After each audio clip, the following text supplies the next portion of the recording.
What is happening, everybody? Mattmade here. Death's Gambit came out last week and it looked pretty interesting, so I wanted to jump in and give my review on it. Death's Gambit is a 2D action platformer with RPG aspects. It was developed by White Rabbit and published by Adult Swim Games for the PS4, the PC, and the Xbox One.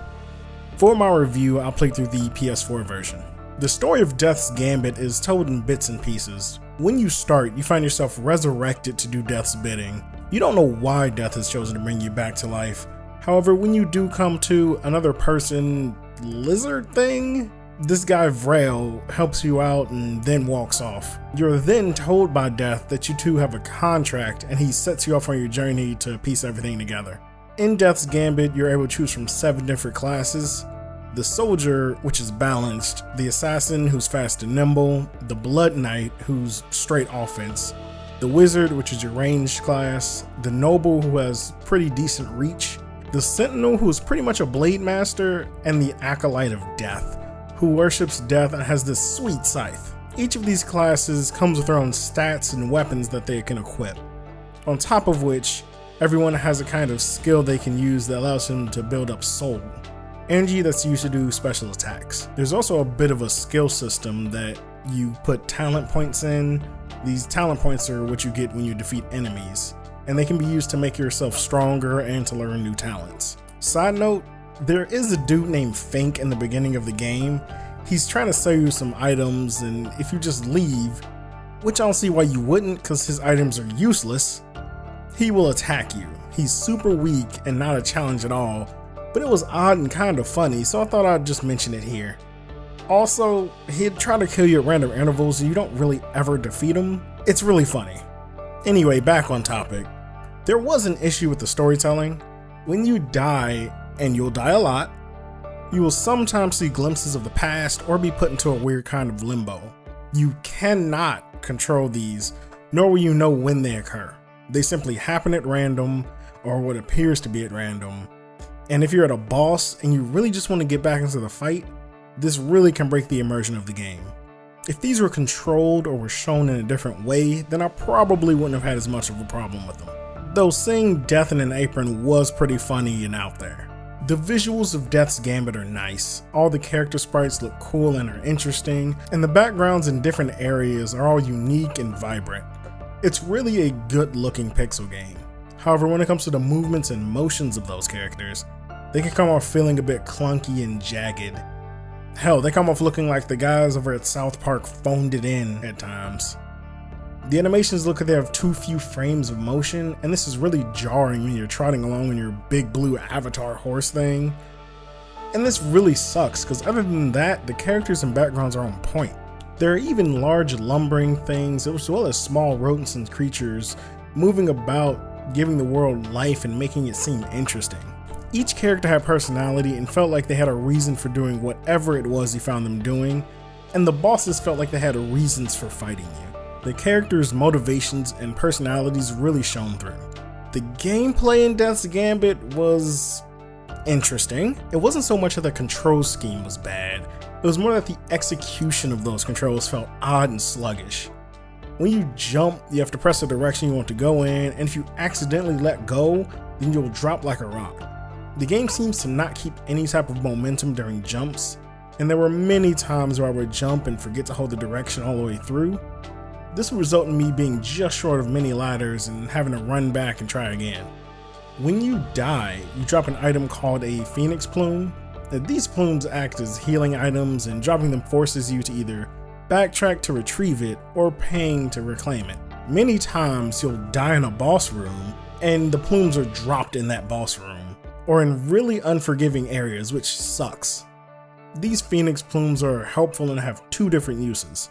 You can either use them as is and heal yourself in battle. When you're at a death statue, you can augment feathers, meaning that you can use the feathers to buff your damage. You lose the number that you input, however you can reclaim them by simply changing the number you augment or reclaiming all feathers using shards. The enemies are fairly standard. You have your slimes, your ranged and melee enemies, and your shielded enemies. Each needs to be approached a bit differently, but overall they're simple to get around, and as long as you're paying attention, you won't have any issue. However, there are sections of the game you can easily get overwhelmed and killed off. This may be due to the fact that there is no type of difficulty setting I found in the game. You can't go easy, medium, hard, insane. When you start the game and you start a new save, it just throws it right in, and that is the difficulty.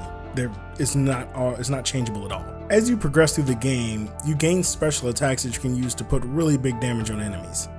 These attacks require spirit, and once used have a cooldown, on top of which they can have status effects.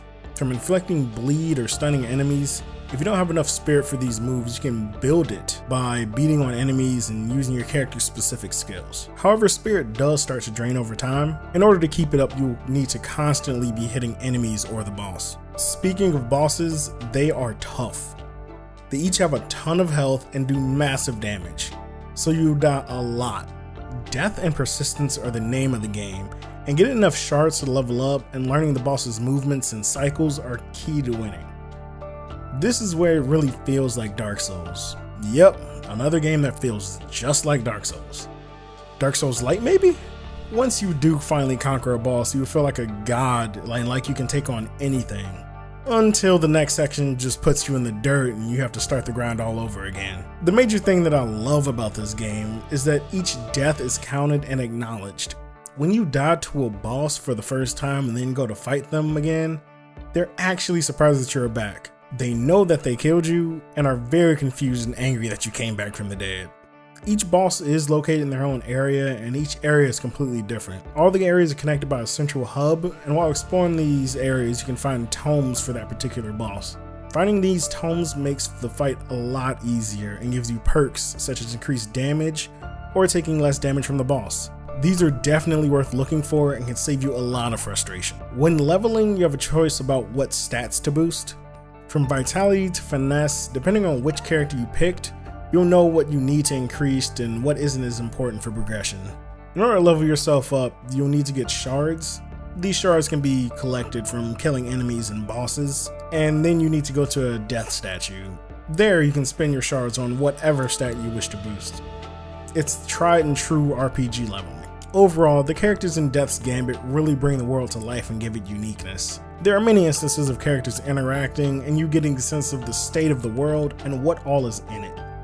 Even though the combat is difficult and unforgiving and the overall controls are clunky, it still manages to be enjoyable at times. At the end of it all, Death's Gambit is a game about perseverance and tenacity, about trial and error. A game where you're meant to fail and learn from your mistakes. If you're into hard games that will test your patience, then it's definitely worth giving a try. When it goes on sale, cause God, some of these controls are absolutely frustrating. But let me know what you guys think in the comment section down below. Does the game look interesting? Would you give it a try? Have you played it? Let me know. And don't forget, if you like weekly reviews and daily Let's Plays, consider striking that subscribe button. This is Mattmade, and I will see you guys next week.